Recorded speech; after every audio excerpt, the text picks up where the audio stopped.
إن الحمد لله نحمده ونستعينه ونستغفره ونعوذ بالله من شرور أنفسنا ومن سيئات أعمالنا من يهده الله فلا مضل له ومن يضلله فلا هادي له وأشهد أن لا إله إلا الله وحده لا شريك له وأشهد أن محمدا عبده ورسوله أما بعد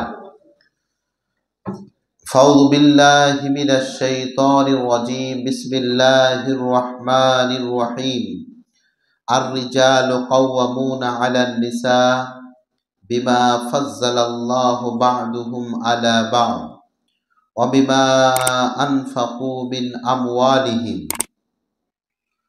وقال النبي صلى الله عليه وسلم خيركم من أهله وأنا خيركم من أهله رواه الطبراني وقال النبي صلى الله عليه وسلم لو كنت آمرا أحدا أن يسجد لأحد لا أمرت المرأة أن تسجد لزوجها رواه আবু দাউদ। উপস্থিত শ্রদ্ধেয় সম্মানিত আজকের এই দিনী আলোচনা বৈঠকের শ্রদ্ধেয় ভাই মুস্তাফিজুর রহমান, আমার সম্মুখীন বসে থাকা ছোট বড় দিনী ভাই সকল, আপনাদের সম্মুখীন আজকে যে বিষয় নিয়ে আলোচনা তা হচ্ছে স্বামী স্ত্রীর এক অপরের অধিকার। আল্লাহ পাক রব্বুল আলামিন কোরআন মাজিদের বিভিন্ন জায়গায় উল্লেখ করেছেন যে আমি তোমাদের জোড়া বানিয়েছি। আমি তোমাদের কি বানিয়েছি? জোড়া। জোড়া মানে কি বলেন তো? স্বামী স্ত্রী, স্ত্রী স্বামী। যেমন আল্লাহ তাআলা বলছেন সূরা নাবার মধ্যে ওয়া খালাকনাকুম আজওয়াজা, আমি তোমাদেরকে জোড়া জোড়া তৈরি করেছি, মানে স্বামী স্ত্রী, স্ত্রী স্বামী। এই আয়াত থেকে বোঝা যাচ্ছে জমিনের মাটিতে তো আমরা কবুল বলি না? জমিনের মাটিতে এক অপরকে গ্রহণ করি, কবুল বলি, কিন্তু এই কবুলটা জমিনের মাটির পূর্বেই আল্লাহ পাক রব্বুল আলামিন আরশে আজিমে নির্ধারিত করে দিয়েছে। আমরা যে কবুলটা বলি এটা জমিনের ফয়সালা নয়। এই ফয়সালা কোথাকার? আসমানের ফয়সালা। এটা এই সম্পর্ক আমি আপনি যতটা মূল্য দিই না কেন তার চাইতে কোটি গুণ মূল্য দেন আল্লাহ। সেই সম্পর্কটার নাম হচ্ছে স্বামী স্ত্রীর সম্পর্ক। হে প্রিয় ভাই, কোরআন মাজিদের মধ্যে আল্লাহ পাক রব্বুল আলামিন স্ত্রীদের ব্যাপারে কথা বলতে গিয়ে বলছেন লিতাসকুনু ইলাইহা, তোমাদের স্ত্রীরা হচ্ছে তোমাদের অন্তরের শীতল, তোমার প্রশান্তির জিনিস, তোমার সুখের জিনিস কি? তোমাদের স্ত্রীরা।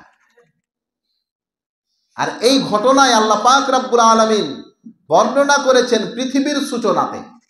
আমরা সকলেই জানি আল্লাহ প্রথমে আদমকে তৈরি করলেন না আগে হাওয়াকে? আদমকে। আল্লাহ পাক রব্বুল আলামিন কোরআনে বলছেন আদমকে সৃষ্টি করে আল্লাহ কোথায় রাখলেন? জান্নাতে। আল্লাহ পাক রব্বুল আলামিন আদমকে সৃষ্টি করলেন, সৃষ্টি করার পরে আদমকে রাখলেন জান্নাতে। জান্নাতে সমস্ত সুখ সমৃদ্ধি উপস্থিত থাকার পরেও বিচলিত মনোভাব আল্লাহ পাক রব্বুল আলামিন দেখলেন আদমের যেই জিনিসের অভাব ছিল, একজন সঙ্গী, একজন জোড়া, একজন স্ত্রীর। আল্লাহ পাক রব্বুল আলামিন আদম আলাইহিস সালামের অন্তরকে প্রশান্তি দিলেন কি দিয়ে? তার স্ত্রী হাওয়াকে সৃষ্টি করে। কোরআনের ভাষায় আল্লাহ পাক রব্বুল আলামিন বলছেন ওয়াইদ কুলনা লিল মালাইকাতি ইসজুদু লিআদম ফাসাজাদু ইল্লা ইবলিসা আবা ওয়াস্তাকবার ওয়া কানা মিনাল কাফিরিন ওয়া কুলনা ইয়া আদম উসকুন আনতা ওয়া যাওজুকাল জান্নাহ ওয়া কুলা মিনহা রাগাদান হাইসু শি'তুমা ওয়া লা তাকরাবা হাযিহিস শাজারা। আল্লাহ বলছেন আমি আদম এবং হাওয়াকে বললাম জান্নাতে থাকো। অত্র ঘটনা থেকে আমরা যেটা বুঝতে পারছি আদম আলাইহিস সালাম জান্নাতের সমস্ত সুখ শান্তি থাকার পরেও বিচলিত ভাব, যেই জিনিসের অভাব ছিল সেটা ছিল একজন স্ত্রীর। এর জন্য প্রিয় ভাই, দুনিয়াতে আমাদের স্ত্রী হচ্ছে অন্তর প্রশান্তির জিনিস। আল্লাহর নবী মুহাম্মদ সাল্লাল্লাহু আলাইহি ওয়াসাল্লাম বলছেন, এক অপরের সঙ্গে প্রেম প্রীতি ভালোবাসার সবচাইতে সুন্দর উদাহরণ হচ্ছে স্বামী স্ত্রী, স্ত্রী স্বামী। এরা এক অপরকে যতটা ভালোবাসে, দুনিয়ায় তুমি দেখবে না কোনো মানুষকে ততটা ভালোবাসে। আজকে তোমাকে যে বলছে তুমি না হতে গেলে আমি জান দিয়ে দেব, বলছে না তোমাকে ফোনে ফোনে? তোমাকে না দিতেও রোসা আমার রেডি করা আছে। তুমি কি জানো সেই মূল্যহীন জান, যাকে তুমি জান জান বলে ঘোরাফেরা করছো, তোমার ফোন ব্যস্ত থাকতে গেলে ব্যস্ত হওয়ার আরো সে অনেকগুলি উপায় তৈরি করে রেখেছে। প্রিয় ভাই, আজকে আমরা আলোচনা স্পষ্টভাবে যে কথা বর্ণনা করব সেটা হচ্ছে স্বামী স্ত্রীর এক অপরের প্রতি যে অধিকার রয়েছে, অধিকার। মনে রাখবেন, প্রত্যেক ব্যক্তিকে তার অধিকার, তার দায়িত্বের ব্যাপারে আল্লাহ জিজ্ঞাসা করবেন। আল্লাহর নবী বলছেন, আলা কুল্লুকুম রাইন ওয়া কুল্লুকুম মাসউলুন আন রায়াতিহি, তোমাদের মধ্যে প্রত্যেক ব্যক্তি দায়িত্বশীল, আর প্রত্যেক ব্যক্তিকে তার ওই দায়িত্বের ব্যাপারে জিজ্ঞাসা করা হবে। আমি আপনাকে বলছি প্রিয় ভাই, আপনি আপনার স্ত্রীর কর্তা, আপনার স্ত্রীর দায়িত্বশীল, আপনার স্ত্রীর উঠবোস চলফেরা খরবোস সমস্ত কিছুর ব্যাপারে আল্লাহর কাঠগড়ায় আপনাকে একদিন দাঁড় হতে হবে। আমি শুধু বলিনি পুরুষকে শুধু কাঠগড়ায় দাঁড় হতে হবে, দাঁড় হওয়ার ব্যাপারে আল্লাহ তাআলা স্ত্রীকেও ছেড়ে কথা বলেনি। আল্লাহ বলেছেন, স্বামীর অধিকার যদি তুমি বিন্দু পরিমাণ, সরিষা দানা পরিমাণ তুমি যদি স্বামীর অধিকারের মধ্যে কোনো ব্যাঘাত ঘটিয়েছে, তো আল্লাহ পাক রব্বুল আলামিন তোমাকেও ছেড়ে দেবে না। নবী মুহাম্মদ সাল্লাল্লাহু আলাইহি সাল্লামের কলিজার টুকরা বেটি ফাতেমা, আল্লাহর নবী ইন্তেকাল করলেন। আলী রাদিয়াল্লাহু তাআলা আনহু নিজের স্ত্রী, আল্লাহর নবীর কলিজার টুকরা বেটি ফাতিমা রাদিয়াল্লাহু আনহার ব্যাপারে বলছেন যে যেই দিন থেকে আল্লাহর নবী মারা গেছেন তার 6 মাস পরে ফাতিমা রাদিয়াল্লাহু আনহাও এই দুনিয়া থেকে চলে গেছে। এই 6 মাস বাপ এবং বেটির মৃত্যুর মধ্যখানে যে দূরত্ব, ফাতিমা রাদিয়াল্লাহু তাআলা আনহা 6 মাস নিজের পিতার জন্য কেঁদেছে। আলী রাদিয়াল্লাহু তাআলা আনহু বলছেন, অনেক দিন তো এইরকম হয়েছে যে ফাতেমা আল্লাহর নবীর কবরের কাছে গিয়ে শুয়েছে। একদিন আলী রাদিয়াল্লাহু তাআলা আনহু দেখছেন ফাতেমা একটু হেসেছে। আলী রাদিয়াল্লাহু তাআলা আনহু হাসির ভাব নিয়ে ফাতেমাকে জিজ্ঞাসা করছেন, ফাতেমা, যেই দিন থেকে আল্লাহর নবী ইন্তেকাল করেছেন তারপরে তোমাকে হাসি মুখে দেখেনি, আজকে তুমি হাসছো কি কারণ? ফাতেমা রাদিয়াল্লাহু আনহা প্রিয় স্বামীকে বলছেন, আজকে হাসার কারণ হচ্ছে আমি স্বপ্নে নবীকে দেখলাম, আমি স্বপ্নে আল্লাহর নবীকে দেখেছি। আল্লাহর নবী আমাকে জিজ্ঞাসা করছেন, বেটি এত কাঁদন কেন? আমি আমার আব্বুকে বলেছি, আব্বু আপনি চলে যাওয়ার পরে আমাকে আর ভালো লাগে না। আব্বু আপনি আপনার কাছে আমাকে ডেকেলেন, আমাকে ভালো লাগে না।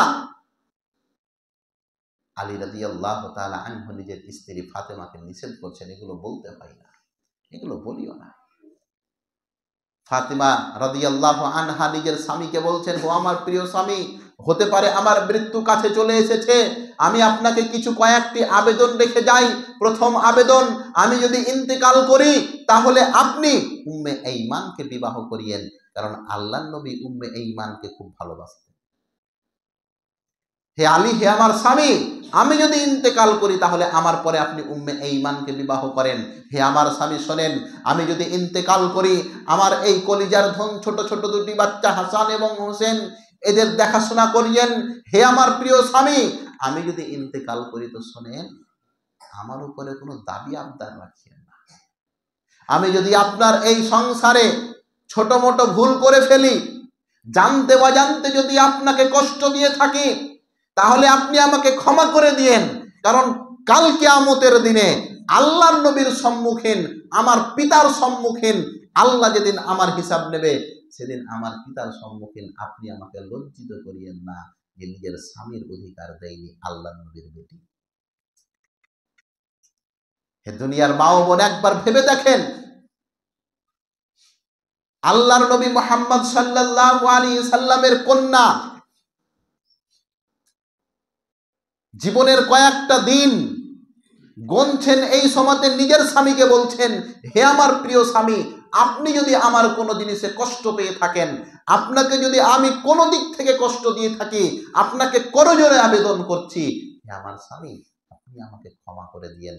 হাসরের মাঠে যেদিন দাঁড় হব, সেই দিন যদি আপনি আমার উপরে নাখুশ থাকেন, নারাজ থাকেন, আমার নবী, আমার আব্বু তো আমার উপরে রেগে যাবেন, আমাকে আপনি লজ্জিত করিয়েন না। এই ছিল সোনার মানুষদের চরিত্র, এক অপরের সম্পর্ক। আর আজকে বর্তমানে স্বামী এবং স্ত্রীদের সম্পর্ক এমন জটিলতা অবলম্বন করেছে, এমন সম্পর্কের মধ্যে ফাটল ধরেছে যে এই সম্পর্কগুলি মনে হয় না এটা সেই সম্পর্ক যেই সম্পর্ক গড়ে উঠেছিল মক্কার মাটিতে মুহাম্মদ সাল্লাল্লাহু আলাইহি সাল্লামের সঙ্গে মা খাদিজা রাদিয়াল্লাহু তাআলা আনহা। কি মধুর সম্পর্ক! পৃথিবীর মাটিতে দ্বিতীয় আর ওই সম্পর্ক তৈরি হয়নি যেই সম্পর্ক গড়েছিলেন আল্লাহর নবী খাদিজা রাদিয়াল্লাহু আনহার সঙ্গে। বয়সের তারতম্য ছিল, আল্লাহর নবীর চাইতে খাদিজা প্রায় 15 বছরের বেশি ছিল। আল্লাহর নবীর চাইতে খাদিজা, আল্লাহর নবীর চাইতে আল্লাহর নবীর স্ত্রী প্রায় 15 বছর বেশি বড় ছিল। আল্লাহর নবীর চাইতে খাদিজা প্রায় 15 বছরের বেশি ছিল। তারপরেও বোঝা পড়াতে কোনোদিনই আল্লাহর নবীর সঙ্গে খাদিজার দ্বিতীয় তৃতীয় চতুর্দিন কোনোদিন ঠোকাঠাকা। কি মধুর সংসার তৈরি করেছিলেন আল্লাহর নবী। হে দুনিয়ার মানুষেরা, আমি আপনাকে বলছি, আল্লাহ পাক রব্বুল আলামিন কোরআন মাজিদের মধ্যে আপনাদের জন্য বলছেন, লাকাদ কানা লাকুম ফি রাসূলিল্লাহি উসওয়াতুন হাসানা। তোমাদের জন্য উত্তম আদর্শ হচ্ছে আল্লাহর নবী। তো বলেন, আদর্শ কি শুধু দাওয়াতের ময়দানে? আদর্শ তো কি শুধু জিহাদের ময়দানে? আদর্শ কি আল্লাহর নবী শুধু নামাজ রোজা হজ যাকাতে? আরে নামাজ রোজা হজ যাকাতে যেমন আল্লাহর নবী আদর্শ, অনুরূপ ভাবে পারিবারিক দিকেও আমার নবী আমার আদর্শ। পারিবারিক দিকেও আপনার কাজকর্ম হবে সেই রকম যেই রকম নবী মুহাম্মদ সাল্লাল্লাহু আলাইহি সাল্লাম একটা সোনার পরিবার তৈরি করেছিলেন খাদিজার সঙ্গে মক্কার মাটিতে। আপনি শুনে আশ্চর্য হবেন, আল্লাহর নবীর যে 10 কিংবা 11টি স্ত্রী, আল্লাহর নবীর যে 10 কিংবা 11টি স্ত্রী, আপনি কি জানেন? আল্লাহর নবীর প্রথম স্ত্রী খাদিজা। আল্লাহ নবীর প্রথম স্ত্রী খাদিজা। এই খাদিজা ইন্তেকাল করেন, তখন আল্লাহর নবীর উপরে ওই বছরটা সবচাইতে দুঃখের বছর ছিল। আল্লাহর নবীর স্ত্রী খাদিজা মারা গেলেন। শৈবে আবু তালেবের পরের ঘটনা এটা। আল্লাহর নবীর স্ত্রী মারা গেলেন, তার কিছুদিন পরেই আল্লাহর নবীর মাথার ছাদ চাচা আবু তালেবও মারা গেলেন। যার উপরে নির্ভর করে আল্লাহর নবী মক্কাতে বসবাস করছিলেন তিনিও মারা গেলেন। আর ওই বছরেই আল্লাহর নবী গেলেন তায়েফের মাটিতে দাওয়াত দিতে, আর তায়েফের লোকেরা আল্লাহর নবীর উপরে এমন অত্যাচার করলো, মাথা থেকে নিয়ে পা অবধি আল্লাহ রসুলের রক্ততে পড়ে গেল। একই বছরের ঘটনা এগুলো।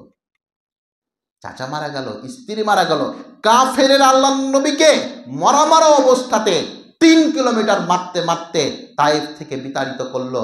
আল্লাহর নবী একটি পাথরে এসে বসে গেলেন। আল্লাহর নবীর দেহ দিয়ে, আল্লাহর নবীর দেহ মোবারক দিয়ে রক্তের পিচকিরি বয়ে যাচ্ছে। শরীরের মধ্যে এমন কোনো অংশ ছিল না যেই জায়গায় আল্লাহর নবীর লহু রক্ত লেগেছিল না। নিচেই বসেছিলেন যায়েদ রাদিয়াল্লাহু তাআলা আন, আল্লাহর নবী মুহাম্মদ সাল্লাল্লাহু আলাইহি সাল্লামের কৃতদাস। দুইজনেই মরা মরা অবস্থা।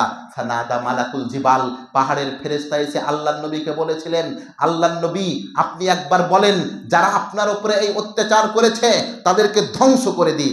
আমি শুধু পাহাড়ে একটা পরের ঝাপটি মারব, এমনভাবে তায়েফ নগরীকে ধ্বংস করব যে পৃথিবীর ইতিহাস থেকে তায়েফ দেশটাই মিটে যাবে।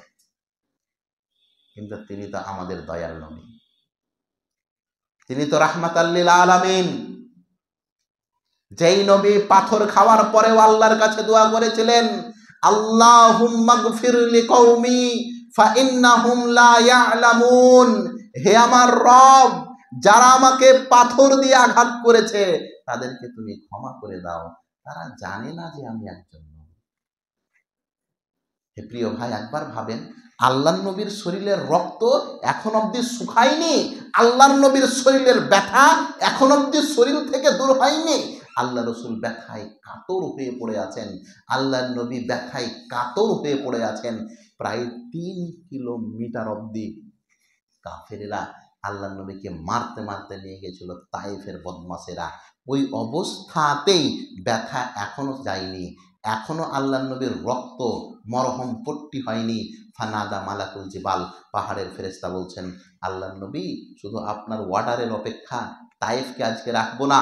আল্লাহর নবী বললেন, মুসলিমের রেওয়ায়াত আপনি খুলুন, আল্লাহর নবী বলছেন, বাল আরজু আন ইয়াখরাজাল্লাহু মিন আসলাবিহিম আন ইয়াবুদুল্লাহ ওয়া লা ইউশরিকু বিহি শাইয়্যা। আল্লাহর নবী সেই দিন বললেন, ও পাহাড়ের ফেরেশতা শোনো, তায়েফকে ধ্বংস করার প্রয়োজন নেই। আমি আশা রাখি এই তায়েফ নগরীতে আগামী যেটা প্রজন্ম হবে, সেই প্রজন্মের মধ্যে শিরক ও বিদআত থাকবে না। আজকে তায়েফ আছে না নেই পৃথিবীতে, কিন্তু তায়েফে শিরক ও বিদআত, এটা আল্লাহর নবীরই ভবিষ্যতের আশা ছিল। তায়েফকে রাখো, কিন্তু শিরক ও বিদআত আগামীতে থাকবে না। হে প্রিয় ভাই, আমি আপনাকে বলছিলাম, স্বামী স্ত্রী, স্ত্রী স্বামীর অধিকার আপনি কোথা থেকে শিখবেন? সিরাত থেকে পড়ুন আল্লাহর নবীর জীবনী। আল্লাহর নবী মুহাম্মদ সাল্লাল্লাহু আলাইহি ওয়াসাল্লাম তার গুণবতী স্ত্রী খাদিজা আম্মাজান খাদিজা রাদিয়াল্লাহু আনহার গুণ বর্ণনা করতে গিয়ে আল্লাহর নবী বলছেন, আমি দিনরাত মানুষের কাছে দিন ধর্ম প্রচার করতাম, দিনরাত মানুষকে আল্লাহর দিকে আহ্বান করতাম, রাস্তাঘাটে মানুষকে বলতাম, ইয়া আইয়ুহান নাস কুলু লা ইলাহা ইল্লাল্লাহ তুফলিহু, হে মানব সকল, বলো এক আল্লাহ ব্যতীত দ্বিতীয় কোনো আল্লাহ নেই, তুমি কামিয়াব হয়ে যাবে। মানুষেরা এটা শোনার পরে আমার দিকে নোংরা ছুঁড়ে ফেলতো, মানুষেরা এই কথা শোনার পরে আমার প্রতি ক্ষেপে যেত, আমার পোশাক আশাক ছেড়ে দিত, আমাকে বেত্রাঘাত করত, আমার দিকে নোংরা জিনিস নিক্ষেপ করে দিত। অনেকদিন আমার পোশাক আশাক নোংরা নিয়ে আমি বাড়ি ফিরতাম, পোশাক আশাক ফেলে দিত, ছেড়ে দিত, এই ছেঁড়া ফাটা পোশাক নিয়ে আমি বাড়ি ফিরতাম, আমি মনমরা হয়ে বাড়ি ফিরতাম, ভারাক্রান্ত হয়ে আমি বাড়ি ফিরতাম, অন্তর মরা নিয়ে আমি বাড়ি ফিরতাম। কিন্তু যখন আমি বাড়ি আসতাম, আমার প্রিয় স্ত্রী খাদিজা রাদিয়াল্লাহু আনহা এমন ভাবে আমার সঙ্গে ব্যবহার করত যে কাফেরদের পাথরের আঘাত আমার কাছে বিন্দু পরিমাণ কষ্ট দিত না, খাদিজা রাদিয়াল্লাহু আনহার সুন্দর ব্যবহারের কাছে। আজকে আমরা লক্ষ্য করব না কি সম্পর্ক ছিল খাদিজা রাদিয়াল্লাহু আনহার সঙ্গে আল্লাহর নবীর। এরই জন্য তো যতদিন খাদিজা রাদিয়াল্লাহু আনহা জীবিত ছিলেন, আল্লাহর নবী দ্বিতীয় বিবাহই করেননি। যতদিন কি ছিল, খাদিজা রাদিয়াল্লাহু আনহা জীবিত ছিলেন, দ্বিতীয় বিবাহ হয়নি আল্লাহর নবী। ও তো আয়েশা মাইমুনা যতগুলো আছে এগুলো তো পরে গল্প, তখন অবধি নয়।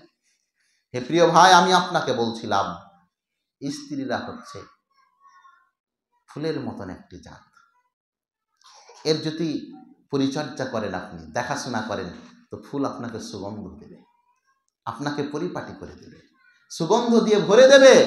আর যদি আপনি আর পরিচর্যা না করেন, আর দেখাশোনা না করেন, তো সময়ের দাবিতে সে নষ্ট হয়ে যাবে, চারিদিকের আবর্জনাতে তার সৌন্দর্য, তার সুভাষকে নষ্ট করে দেবে।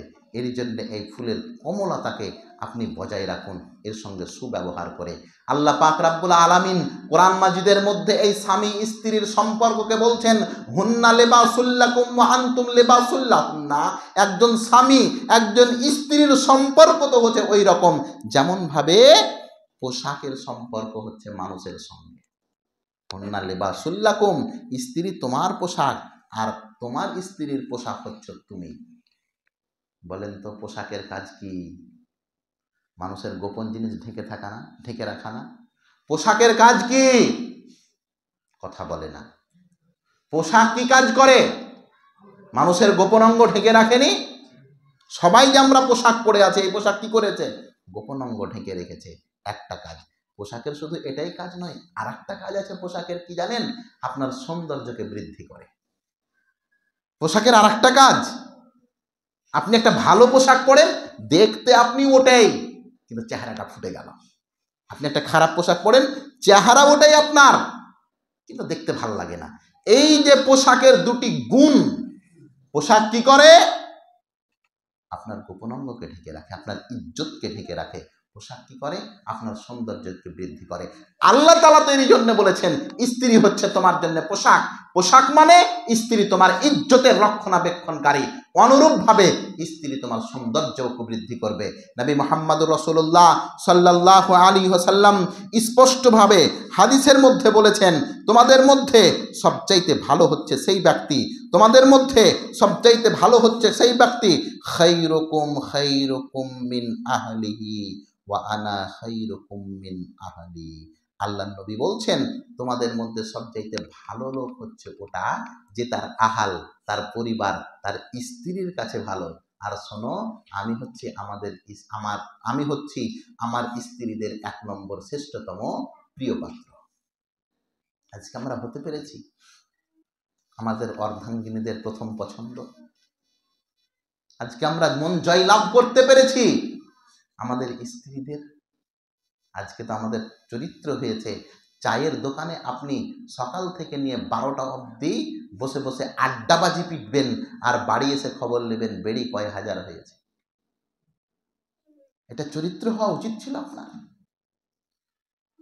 কোরআন এবং হাদিসের প্রত্যেক চ্যাপ্টার আপনি খাংলে দেখুন, প্রত্যেক চ্যাপ্টার আপনি পড়ে দেখুন, আল্লাহ পাক রব্বুল আলামিন কোনো জায়গায় বলেননি যে স্ত্রীকে ইনকাম করাতে হবে। যত জায়গায় আল্লাহ পাক রব্বুল আলামিন স্ত্রীদের গুণ, স্ত্রীদের দায়িত্বের ব্যাপারে বলেছেন, যেমন ভাবে সূরা নিসা সূরা নম্বর 4 আয়াত নম্বর 34 মধ্যে আল্লাহ বলছেন, আর রিজালু কাওয়ামুনা আলান নিসা বিমা ফাজ্জালাল্লাহু বা'দুহুম আলা বা'দ ওয়া বিমা আনফাকু মিন আমওয়ালিহিম। আল্লাহ পাক রব্বুল আলামিন বলছেন, পুরুষেরা হচ্ছে নারীদের তত্ত্বাবধায়ক। পুরুষেরা নারীদের কি? তত্ত্বাবধায়ক। দেখাশোনা কে করবে? পুরুষেরা করবে। শোনেন, এরপরে আল্লাহ পাক রব্বুল আলামিন বলছেন, এই কারণে তত্ত্বাবধায়ক যে আল্লাহ পাক রব্বুল আলামিন একজনের দায়িত্ব আরেকজনকে দিয়ে রাখেন। সমাজ না হলে চলবে না তো। সবাই যদি বাড়ির গার্জেন হবে তো সমাজ চলবে? এই যে আপনাদের নদী নৌকা চলে না, নৌকা হেল কয়জন ধরে থাকে? 3 জন যদি হেল ধরে কি হবে? নৌকা যে কুণ্ঠে যাবে আল্লাহ মালুম। এই যে দায়িত্ব, এগুলো কেন? নৌকা যদি সুন্দরভাবে আপনি চালাতে চান, মাঝি একজন লাগবে। সবাই মাঝি হলে হবে না। সবাই পণ্ডিত যদি বাড়ির হয়ে যায় তো ওই বাড়ি মনে রাখবেন রসাতলে গেছে। আল্লাহ পাক রব্বুল আলামিন বলছেন, এক অপরের আমি অধিকার দিয়েছি। কেন? আরে এক অপরের অধিকারের প্রয়োজন রয়েছে। এরপরে আল্লাহ পাক রব্বুল আলামিন স্পষ্ট বলছেন, অধিকার এর কারণেও দেওয়া হয়েছে পুরুষদেরকে, পুরুষদের তত্ত্বাবধায়ক এরই জন্যও বানা হয়েছে। কার জন্যে? বিমা আনফাকু মিন আমওয়ালিহিম। পুরুষেরা অর্থ খরচ করবে স্ত্রীদের পিছে। পুরুষেরা টাকা খরচ করবে কার পিছে? স্ত্রীদের পিছে। 12 হাতের জিভা করে স্ত্রীর ইনকাম খাবে না। অধিকাংশ মানুষ আজকে স্ত্রীর ইনকামের পিছনে ব্যস্ত। স্ত্রীকে অমুক কলেজে পড়ায়, স্ত্রীকে অমুক টিউশন পড়াতে হয়, স্কুলে অমুক জায়গায়, স্ত্রীকে অমুক জায়গায় কাজ করায়। আরে আল্লাহর বান্দা, ওটা স্ত্রী, ওটা কাজ করার মেশিন নয়। আল্লাহ বলছেন ওটাকে বাড়ি নিয়ে এসেছো কি কারণে? যাতে করে তুমি শান্তি পাও। শান্তি আপনি কি পাবেন? ও তো গোষ্ঠীর লোন দিতে পাঠান, স্ত্রীকে পাঠান না। ছি ছি ছি ছি ছি। वज़ा में तुम नसारा हो तो तमद्दुन में हुनूद, ये मुसलमान है जिन्हें देखकर शर्माए यहूद। কাজকর্ম, কথাবার্তা, চালচলন সবকিছু তো ইহুদি খ্রিস্টানদের মতো আপনাদের। আপনারা কি ইহুদি খ্রিস্টানকে দেখে পালাবেন? ইহুদি খ্রিস্টানেরাই আপনাদেরকে দেখে লজ্জা পায়। কোথায় আজকে স্ত্রীদের অধিকার? কোথায় আজকে স্বামীদের অধিকার? এই সোনার সম্পর্কগুলির মধ্যে যে ফাটল ধরেছে, কখন এই আঘাতগুলির উপরে মলম লাগাবেন? আজকে প্রয়োজন আছে স্বামী স্ত্রী, স্ত্রী স্বামীর অধিকার তো সেই রকম হবে যেই রকম আল্লাহর নবীর সঙ্গে সম্পর্ক ছিল আয়েশার, যেই রকম আল্লাহর নবীর সম্পর্কের সঙ্গে ছিল উম্মে হাবিবা রাদিয়াল্লাহু আনহা। একটি হাদিস শোনাই, যদিও হাদিসটিকে কিছু কিছু মুহাদ্দিসিনে কেরাম কিলোকাল করেছেন, আমি আপনাকে শোনাই। আল্লাহর নবীর একজন স্ত্রীর নাম উম্মে হাবিবা। কি নাম বললাম? উম্মে হাবিবার বাপের নাম জানেন কি? জানেন না? আল্লাহর নবীর পাক্কা দুশ্মনের বেটির নাম হচ্ছে উম্মে হাবিবা। আবু সুফিয়ান নাম শুনেননি? আবু সুফিয়ান, ওই আবু সুফিয়ানের বেটি এটা উম্মে হাবিবা। পরে ইসলাম কবুল করেছিলেন, মক্কা বিজয়ের দিন ইসলাম কবুল করেছিলেন আবু সুফিয়ান। এর জন্য আবু সুফিয়ানের ব্যাপারে খারাপ কথা আমরা বলি না, কিন্তু যখন উম্মে হাবিবা আল্লাহর নবীর স্ত্রী, তখন আল্লাহর নবীর বিরুদ্ধে যে হাত যুদ্ধ করছে কে? তার শ্বশুর আবু সুফিয়ান। আমি আপনাকে বলছিলাম কি, স্ত্রীরা দেখেন স্বামীর জন্য কত জান দেবে, আল্লাহর নবীর স্ত্রীদের কাছ থেকে শিখুন। মক্কা বিজয়ের কিছু পূর্বে, সুলহ হুদাইবিয়ার পরে মক্কা বিজয়ের কিছু পূর্বে আল্লাহর নবী মুহাম্মদ সাল্লাল্লাহু আলাইহি সাল্লামের কানে খবর গেছে আমরা যেটা সুলহ হুদাইবিয়াতে চুক্তি করেছিলাম ওই চুক্তিগুলো উল্লঙ্ঘন করেছেন মক্কার লোকেরা। আল্লাহর নবী আবু বকর, উমর, উসমানকে বললেন, এই তৈরি হও, মক্কা বিজয়ের জন্য বের হতে হবে। আল্লাহর নবী মক্কার প্রতি হামলা করবেন, চড়াও করবেন। মক্কার লোকেরা সীমানা লঙ্ঘন করেছে, যেটা চুক্তি হয়েছিল তার বাইরে কাজ করেছে, মক্কার লোককে আর ছাড়া যাবে না। আবু সুফিয়ান টের পেয়েছে মুহাম্মদ হামলা করবে কোথায়? মক্কাতে, ও তো কিছু রাখবে না। তখন মুসলমানদের দবদবা শুরু হয়ে গেছিল পুরো আরবের মধ্যপ্রাচ্যে।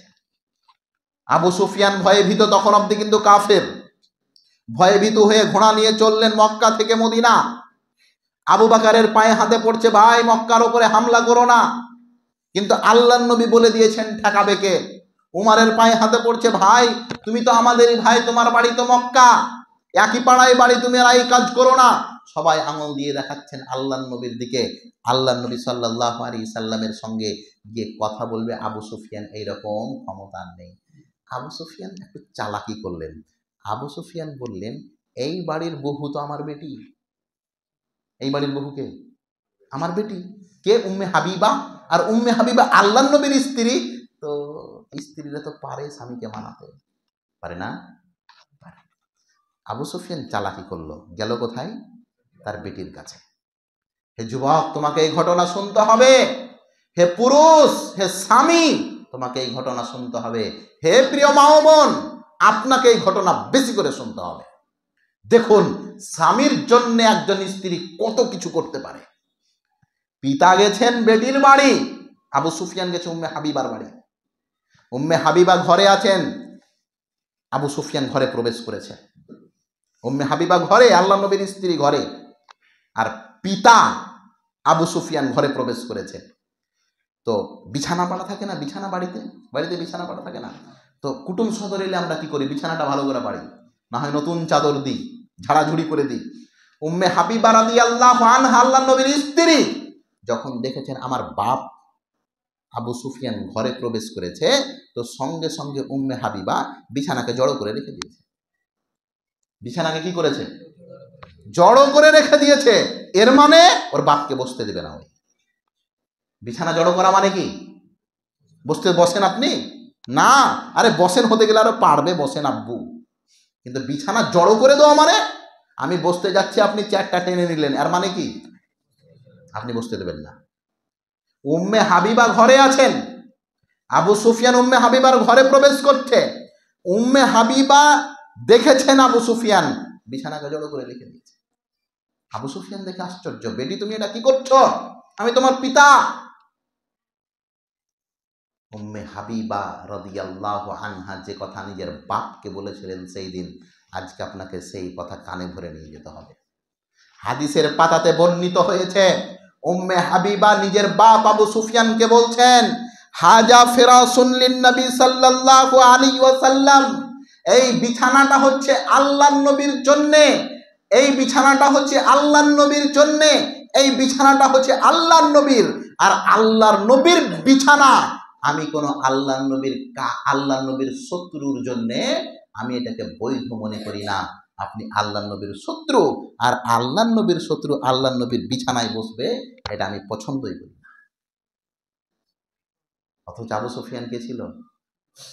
নিজের বাপ, পিতা। আজকে আছে আমাদের প্রিয় মা বোন, স্বামীকেই প্রাধান্য দিতে পারবেন? কি অধিকার দিয়েছিলেন তারা নিজের স্বামীদেরকে, কি অধিকার দিয়েছিলেন এক অপরকে?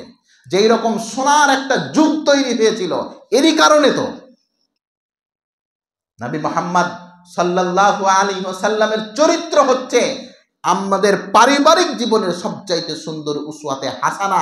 যেই ব্যক্তি আল্লাহর নবীর জীবনী পড়েনি, সেই ব্যক্তি কি করে একটি আদর্শ সমাজ বা আদর্শ স্বামী স্ত্রী স্বামীর অধিকার বুঝতে পারে? আম্মা জান আয়েশা সিদ্দিকা রাদিয়াল্লাহু আনহা বলছেন, আল্লাহর নবী আমাকে এত ভালোবাসতেন যে আমি যখন আল্লাহর নবীর পাশে খেতে বসতাম, তো আমি গিলাসের যেই জায়গায় ঠোঁট লাগিয়ে পানি পান করতাম, আল্লাহর নবীও আমাকে ভালোবাসার কারণে সেই জায়গায় ঠোঁট লাগিয়ে পানি পান করতেন। আমি যদি কোনো মাংসের একটা টুকরো খেয়ে প্লেটে থালাতে রেখে দিতাম, আল্লাহর নবী আমাকে ভালোবাসার পরিচয় দিয়ে ওই জায়গাটাই কামড় দিতেন। হে প্রিয় ভাই, এর জন্য তো আল্লাহর নবী মুহাম্মদ সাল্লাল্লাহু আলাইহি সাল্লাম বলেছেন, তুমি তোমার স্ত্রীর মুখে যদি একটা লোকমা উঠিয়ে দাও, তাহলে তোমার জন্য একটা সাদকার সমান নেকি লেখা। আছে এইরকম সম্পর্ক? তেরে মেরেই তো শেষ হয় না আমার গেলো। ওই আর পাওয়ার দেখবে, আর ওই পাওয়ার দেখবে। আর শ্বশুর, আল্লাহ, যারা বেটির বাপ আছেন তারাকে বলছে, শুনেন, একটু নরম হন। সব সময় বেটির কথাই নাচন কুদন করিয়েন না। শত শত পরিবার আজকে ধ্বংস হয়েছে বেটির বাপ আর বেটির মায়েদের জন্য। আমি বলছি না সবাই, বেশিরভাগ। বেটি ফোন করে আজকে বলল, তোমার জামাই আজকে এইরকম মা বহিন তুলা গালি দিয়েছে। আপনি তখন নেংটি মেরে ছুটলেন টুকটুকিতে যেতে। আমি আপনাকে বলছি, আচ্ছা বলেন তো, আপনি যখন ওই অবস্থাতে ছিলেন, মানে ওই রকম বয়সের ছিলেন, আপনার সঙ্গে আপনার স্ত্রীর কিছু হয়নি? কোনটা লোক আছে গো যে হাঁড়িতে দুটা আওয়াজ হয়নি? কোনটা লোক আছে, কোন বাপের বেটা এরকম আছে যে স্বামী স্ত্রীতে দুটা কথা হয়নি? হয়েছে, দিনে হয়েছে, রাতে ভালোবাসা করে মিটিয়ে দিয়েছিল। এটাই তো সংসার, এটা নয়? এটাই তো পরিবার। আল্লাহ নবীর মেয়ে, কন্যা, আল্লাহ নবীর কলিজার টুকরা ফাতেমা রাদিয়াল্লাহু আনহা আলী রাদিয়াল্লাহু তাআলা আনহুর সঙ্গে ঝগড়া করে চলে গেছেন আল্লাহ নবীর বাড়ি, মানে বাপের বাড়ি। আর যাব না, আলীর ভাত খাবো না। আল্লাহ নবী মুহাম্মদ সাল্লাল্লাহু আলাইহি সাল্লাম বেটির বক্তব্য শুনলেন। আল্লাহ নবী সঙ্গে সঙ্গে বেটিকে নিলেন, চলে গেলেন আলীর বাড়িতে। আলী তো ভয়ে ভীতু, আমি কি করে আল্লাহ নবীর সম্মুখীন কথা বলবো? তার বেটিকে যে আমি কষ্ট দিয়েছি। আল্লাহ নবী মুহাম্মদ সাল্লাল্লাহু আলাইহি সাল্লাম আলীকে এবং ফাতেমাকে, জামাইকে আর বেটিকে সামনে বসিয়ে একটা অশ্রুসিক্ত বক্তব্য দিলেন। এমন বক্তব্য দিলেন, আল্লাহ নবীও কাঁদলেন, আলীও কাঁদলেন, ফাতেমাও। কখন এই চরিত্রগুলো এই গুণগুলো নিয়ে আসবেন? আপনি বলছেন বেটিকে জামাইয়ের বাড়িতে রাখতে যাব, মান সম্মান পুড়ে যাবে। আরে আল্লাহর বান্দা, তার স্ত্রীকে তার হাতে তুলে দেবে, মান সম্মানের কি আছে? এতে বেটি ভুল করে চলে এসেছে, আপনি সঙ্গে সঙ্গে জামাইকে ডাকবেন। বেটি ভুল করে চলে এসেছে, সঙ্গে সঙ্গে বেটিকে টুকটুকি ধরে আপনি রাখতে যাবেন। আরে এটাই যদি আপনার পেস্টিজে লাগে, তো এই ফাটল যখন দূরে চলে যাবে, ওই মেয়ের যখন তালাক নিয়ে বাড়িতে বসে থাকবেন, আরে আল্লাহর বান্দা মনে রাখিয়েন, রাজার বাড়িতেও বেটি ভারী। কার বাড়িতে? আপনি তো টুকটুকি চালিয়ে খান। দুদিন খুব বহিন তোমাকে খুব ভালো বলবে, তোমার মা বলবে ওর বাড়ি যেতে হবে না, ও তো একদম 12-72 যেতে হবে না। আপনার বাপ বলবে, হে প্রিয় বোন, ওর চাইতে ভালো ছেলে তোমাকে খুঁজে দেব। তোমার ভাই খুব বলবে, এই কেন করবো তেন করবো, রাস্তায় ফেরে মারো। তোমার ভাবিরা হয়তো অনেক রকম কথা বলবে। দুদিন হয়তো খাবার খুলবে, 3 দিন হয়তো তোমাকে ভালোবাসবে, একদিন এমন হবে নিজের বাড়িতেই তোমাকে আলাদা চুলহা জ্বলিয়ে খেতে হয়নি এরকম? আজকে তুমি লজ্জা পাচ্ছ, তোমার স্বামী দুটা কথা বলেছে, এই জন্য তোমার টেম্পার বেশি বেড়ে গেছে। না, বিষয় এরকম নয়। যেই স্বামী তোমাকে কোনোদিন দুটা গালি দিয়েছে, দুটা বকনা দিয়েছে, সেই স্বামী তোমার জন্য জানও দিতে পারে, পারে না? আমাদের মধ্যে এমন কে আছে যে নিজের স্ত্রীদেরকে ভালোবাসি না? কিন্তু হ্যাঁ, কার্যক্ষেত্রে কোনো সময় রেগে যায়। মনে রাখবেন, আরে যাকে ভালোবাসি তার উপরেই তো রাগ উঠে, পরের ওপরে রাগ উঠবে? পরের ছেলে 18টা দেখেন গায়ে এখন অব্দি পাবজি খেলছে, আপনার রাগ উঠছে? কিন্তু নিজের বেড়াটা খেলতে গেলে রাগ উঠবে না? আরে আপনাকে, স্ত্রীদেরকে আমরা নিজের মনে করি, এর জন্য তো আমরা তাদের ভালো মন্দ ঠিক ভুলগুলোকে কোনো সময় রেগে যাই, কোনো সময় খুশি হয়ে যাই। এর জন্য তো আমরা তাদেরকে শাসন করার জন্যে কোনো সময় এই রকম করি। হে প্রিয় বোন, তুমি যদি কোনো সময় থাপ্পড়ের আঘাত পেয়েছ, তো কোনো সময় বুকের তো নরমতা, বুকের তো সুন্দর ভাব, বুকের তো উষ্ণতাও, এটাও কোনোদিন তুমি অনুভব করেছো? বুকের উষ্ণতাটা তুমি আমার ভুলে গেলে, আর তুমি আমার হাতের আঘাতটাকে মনে রেখে দিলে? না, এটা হওয়া উচিত ছিল না। তোমাকে আঘাত করেছে এটা তোমার মনে আছে, কোনোদিন তো তোমাকে এই বুকের মধ্যে জড়িয়ে রেখে কত রকম গল্প করেছি, সেটা তুমি কেন ভুলে গেলে? আল্লাহ নবী মুহাম্মদ সাল্লাল্লাহু আলাইহি ওয়াসাল্লাম এই সমস্ত নীতিগুলি আমাদের স্বামী স্ত্রী, স্ত্রী স্বামীর অধিকারের জন্য দিয়েছেন। হাদিসের পাতায় আল্লাহ নবী মুহাম্মদ সাল্লাল্লাহু আলাইহি ওয়াসাল্লাম এক অপরের অধিকার নিয়ে অসংখ্য কথা বলেছেন, এমন এমন কথা বলেছেন যে নিশ্চয়ই তোমাদের মধ্যে যারা স্ত্রীদের খোরপোশের দায়িত্ব নেবে, এটা হচ্ছে তাদের জন্য সাদকা। হে প্রিয় বোন, আমি আপনাকে বলছি, দুনিয়ার হয়তো কোনো মানুষ আপনাকে প্রলোভন দেখাবে, আপনার মন ভাঙাবে, আপনাকে হেন তেন বলবে, আপনার স্বামীর ব্যাপারে এমন তেমন কথা বলবে। আল্লাহ বলেছেন আপনাকে আপনার স্বামীর জন্য আপনি পোশাক, অর্থাৎ আমি কেমন, এটা সবচাইতে বড় পরিচয় আমার স্ত্রী। আমি কেমন, এটা পরিচয় কোথায় পাবে? আমার স্ত্রী আমার একটা পরিচয়।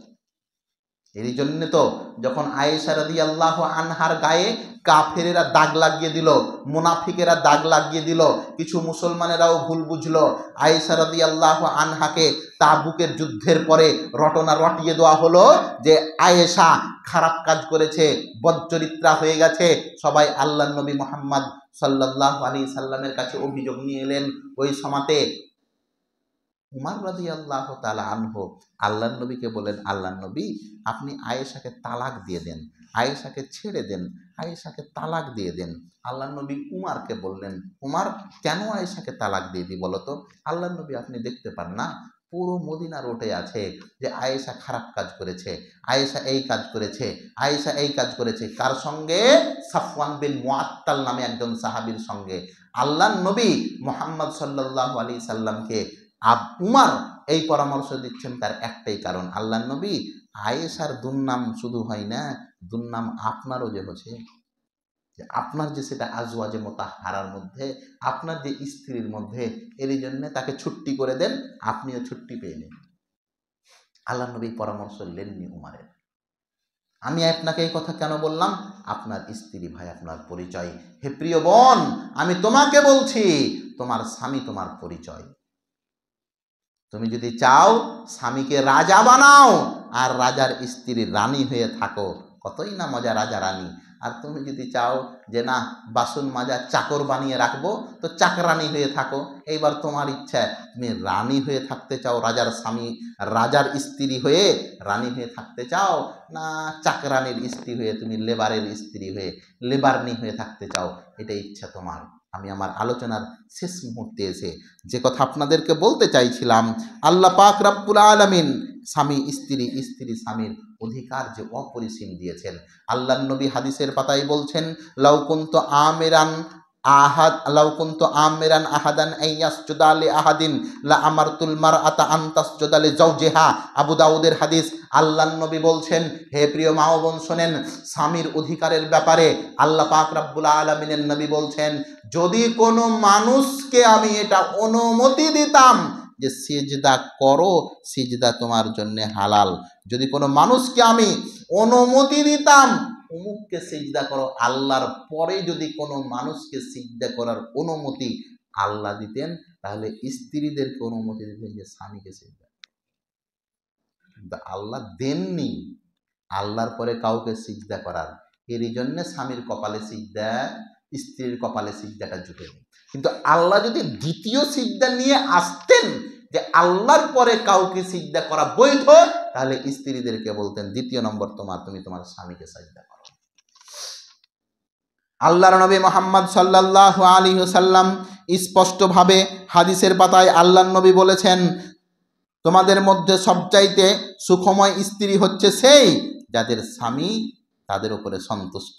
আল্লাহর নবী মুহাম্মদ সাল্লাল্লাহু আলাইহি ওয়াসাল্লাম স্পষ্টভাবে বলেছেন, আল্লাহর নবী বলছেন, যদি কোনো মহিলা ইন্তেকাল করে মারা যায়, যদি কোনো মহিলা ইন্তেকাল করে মারা যায়, এই অবস্থায় মারা গেল যে তার স্বামী তার উপরে সন্তুষ্ট ছিল, এমন অবস্থায় মারা গেল যে তার স্বামী তার উপরে সন্তুষ্ট ছিল, আল্লাহর নবী মুহাম্মদ সাল্লাল্লাহু আলাইহি ওয়াসাল্লাম বলছেন, এমন অবস্থায় যদি কোনো স্ত্রী মারা যায় যে স্ত্রী মরার সময় স্বামী সেই স্ত্রীর উপরে সন্তুষ্ট ছিল, তাহলে সে জান্নাতে যাবে।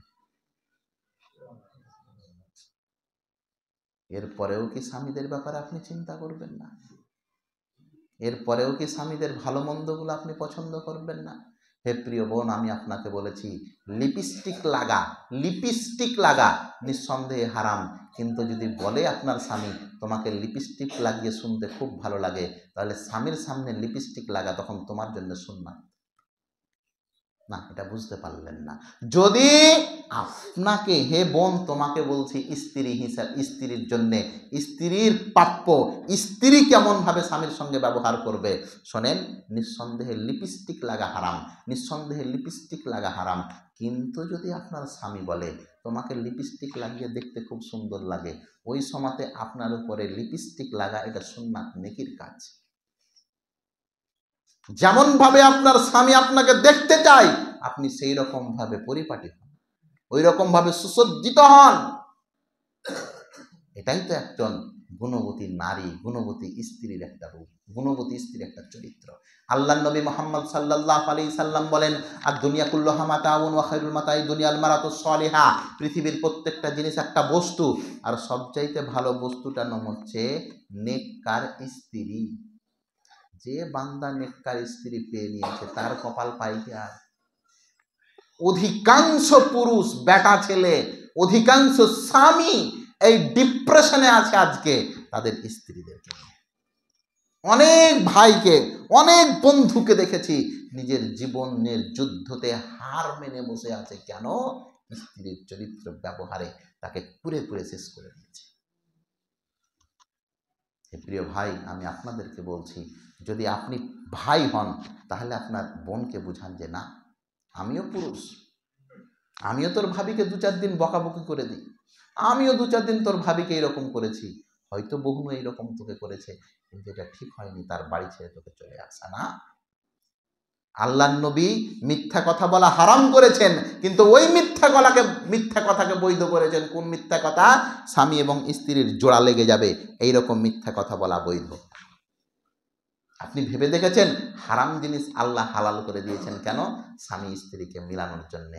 আর আপনি কানে ফু দিয়ে বেড়াচ্ছেন তোর বহু এরকম, আপনি কানে ফু দিয়ে বেড়াচ্ছেন তোমার জামাই ওই রকম। অধিকাংশ পরিবারগুলি যে আজকে এই সমস্ত আগুনগুলিতে দাউ দাউ করে জ্বলছে, তার একটি কারণ হচ্ছে একজন আরেকজনের কানে গিয়ে ফুসফুস করা। নেই এরকম? তোমার জামাই এরকম, তোমার বহু এরকম ঢং ঢং করে হেঁটে যায়, তোমার বহু কিরকম, জি আমার বহু তো এইরকম করে। এই সমস্ত বিমাদের কথাতে পরিবারগুলি নষ্ট হয়েছে। কোনোদিন কোন মানুষকে দেখলাম না যে শাশুমাকে গিয়ে বলল যে না তোমার বহুটা খুব ভালো।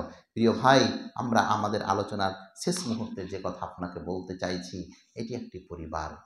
আল্লাহ পাক রব্বুল আলামিন আমাদেরকে বলেছেন, ইয়া আইয়ুহাল্লাযীনা আমানু কু আনফুসাকুম ওয়া আহলিকুম নারা।